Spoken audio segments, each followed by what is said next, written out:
Bonjour à tous et bienvenue dans ce nouveau tutoriel de formation en WinDev Mobile 23. Dans ce tutoriel, on va créer notre base de données, notre analyse. Sachez qu'en WinDev, on appelle les bases de données analyse et les tables fichiers de données.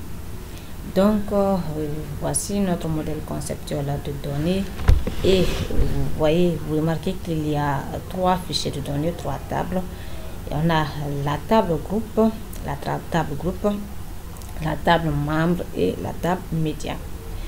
Je vais essayer d'interpréter un petit peu ce modèle conceptuel de données. Et là, la table groupe, on dit qu'un groupe peut avoir 0 ou plusieurs membres. Un groupe peut avoir 0 ou plusieurs membres, tandis qu'un groupe ne possède qu'un et un seul groupe. Et je crois que vous comprenez bien ce qui signifie ces relations-là. Ensuite, on a une autre relation, membre et média. Là, un membre de votre album peut avoir 0 ou plusieurs médias. Les médias ici concernent les photos, les vidéos. Les photos et les vidéos.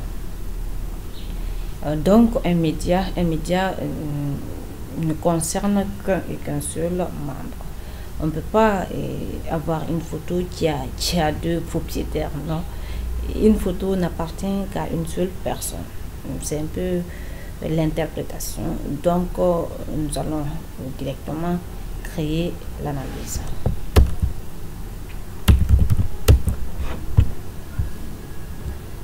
Et la dernière fois qu'on a acheté notre application, il n'y avait aucune analyse, c'est évident. Donc, on va créer l'analyse en cliquant sur ce lien. Créer analyse. Et là, dans la première zone de saisie, on nous dit d'entrer le nom de notre base de données. Par défaut, on nous envoie le nom de notre application, le nom de notre projet. Album photo, et je crois qu'avec ce nom on peut continuer.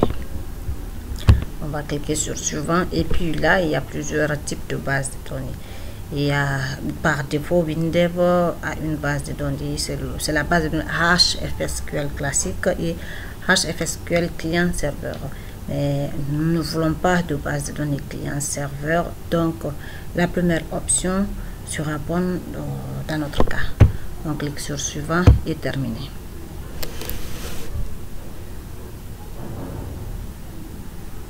Et là, la base de données est créée. WinDev nous propose directement de créer notre premier fichier de données. Je vous ai bel et bien dit qu'un fichier de données en WinDev, c'est une table, simplement. Donc, on va cliquer sur suivant et donner le nom de notre fichier de données, groupe,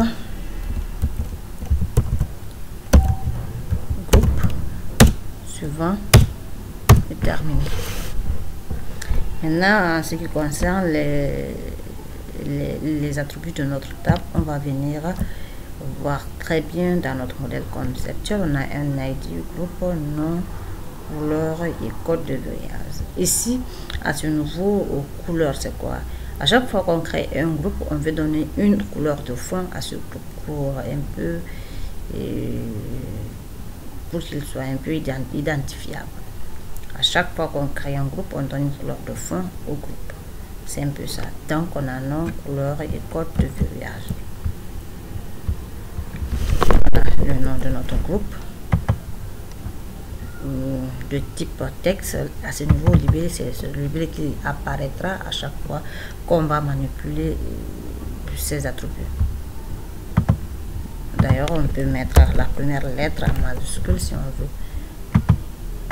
On a la couleur de type texte aussi.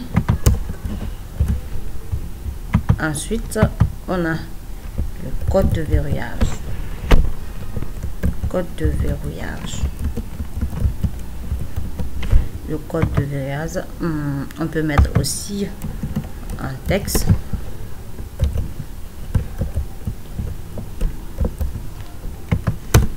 Code de verrouillage. Et ce sont les différents attributs de notre fichier de données. Ensuite, on va créer un nouveau fichier appelé membre.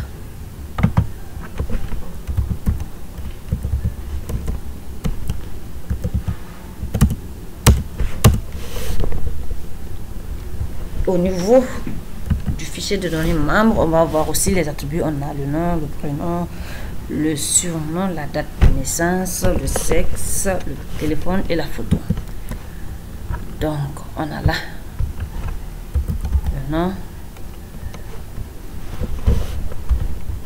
Puisque l'attribut nom est déjà utilisé dans un autre fichier de données, donc Windev nous propose de prendre directement les caractéristiques de cet attribut. Donc, on clique sur OK. On a ensuite le prénom.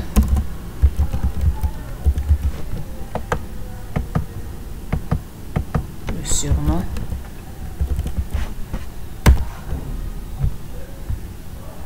La date de naissance.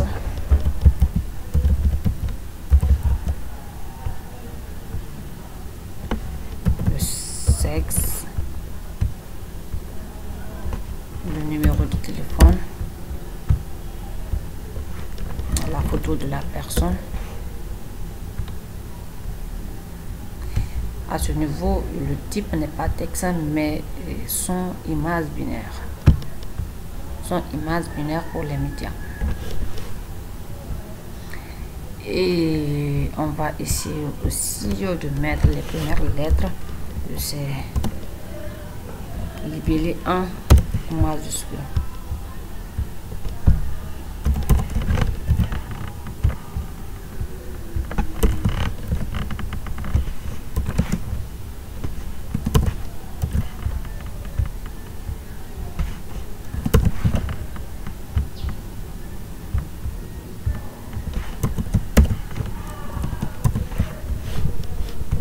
Et là c'est bon, je crois que la totalité des attributs est faite.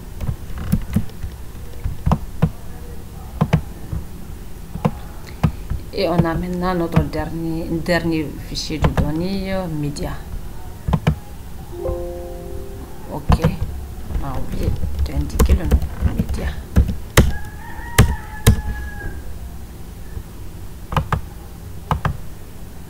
La média, on va mettre photo pour les photos,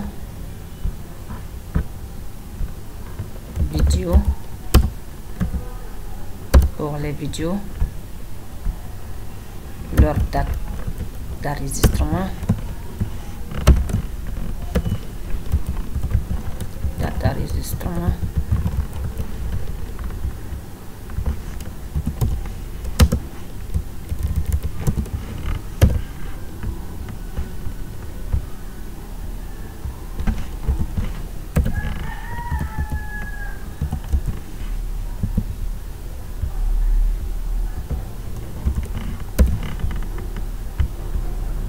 et on va mettre ici un autre champ appelé type, et vous voyez l'importance de cet attribut plus tard.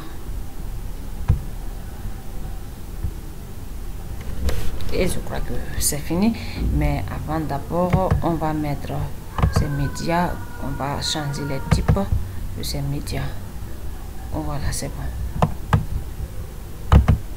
Et on clique sur OK. Maintenant, il ne nous reste plus que les liaisons, les différentes liaisons. Pour créer une liaison, vous cliquez sur nouvelle liaison, et puis on a là la liaison se trouve. Il y a une liaison entre groupe et membres. À ce niveau, vous essayez de lire chaque possibilité. On dit chaque groupe a au moins un membre. Non, ça c'est non. Chaque membre a au moins un groupe. Oui, ça c'est oui. Chaque groupe peut avoir plusieurs membres. Oui. Chaque membre peut avoir plusieurs groupes. Non. Et vous pouvez même mettre le nom de la liaison. On peut mettre posséder. Et il va faire... de vous expliquer. Voilà. Maintenant, puisque il y a les relations et les cardinalités, les 0n vers 1, la cardinalité la plus lourde migre vers celle qui est moins lourde, c'est-à-dire 0N, l'ID de 0N va migrer dans le fichier de données membre. Donc voici l'ID qui va migrer dans l'autre membre.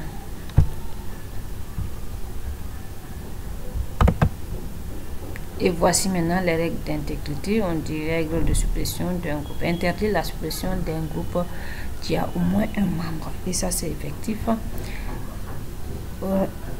Règle de modification d'un groupe. Interdire la modification de la clé ID d'un groupe qui a au moins un membre. Et là aussi, c'est logique. Suivant est terminé. Ensuite, on va faire la même chose pour ces deux fichiers, membres et médias. Chaque membre a au moins un média. C'est faux. Chaque média a au moins un membre. C'est oui. Chaque membre peut avoir plusieurs médias.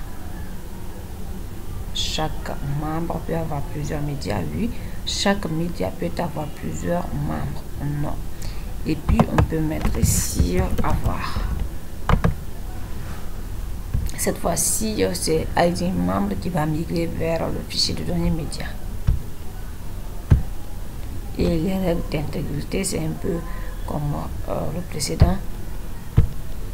Et c'est fini. Une fois vous terminez de créer vos fichiers, n'oubliez pas surtout de générer.